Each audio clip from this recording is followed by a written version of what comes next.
দাদা কোথা থেকে এসেছেন? আমি মায়াপুর নদিয়া ডিস্ট্রিক্ট। আচ্ছা, আপনার নাম কি? আমার নাম পিন্টু ঘোষ।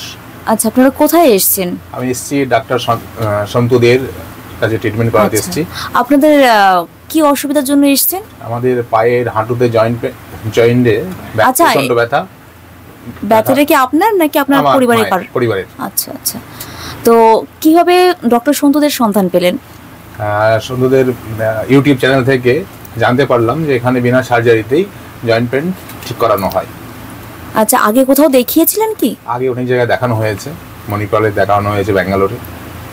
সফলতা পাননি? সফলতা পাওয়া যায়নি। ওষুধ দিয়েছে, স্টেরয়েড ব্যবহার করেছে, মানে 10 দিন বা 1 মাস 2 মাস ঠিক ছিল, তারপরে পার্মানেন্ট সলিউশন হয়নি। তো অপারেশন করার জন্য প্রস্তাব দেওয়া হয়, কিন্তু আমি অপারেশনের থেকে যখনই বিনা সার্জারিতে ঠিক হওয়ার প্রস্তাব পেলাম বা সুযোগ অপরচুনিটি পেলাম, সেটা দেখার জন্য অপারেশনের কাছে যাওয়া হয়নি।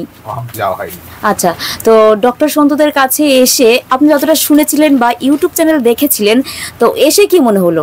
যতটা শুনেছিলাম তার থেকে আরো ভালো কিছু দেখলাম। উনি নিজের ব্যবহারের দিক থেকে, না পার্সোনালিটির দিক থেকে বা ট্রিটমেন্টের দিক থেকে অনেক বেটার। উনি যতটা বলেন ততটাই সামনে প্রমাণ পেলাম যে শুধু উনি ইউটিউবেই বলেন না, বাস্তবে সেটা করে দেখান। আচ্ছা, তাহলে ডক্টর সন্তুদের ট্রিটমেন্টে আপনারা কি খুশি হয়েছেন? অবশ্যই খুশি হয়েছি। আচ্ছা, তো এই ধরনের যে পেশেন্ট রয়েছেন যারা ব্যথা যন্ত্রণায় ভুগছেন, তাদের উদ্দেশ্যে কি বলবেন? যারা ব্যথায় ভুগছেন, তারা হাঁটু ব্যথায় ভুগছেন, হাঁটু ব্যথায় বা কোমরে ব্যথায় ভুগছেন, তারা নির্দ্বিধায় ডাক্তার শান্তদেরকে একবার দেখাতে পারেন।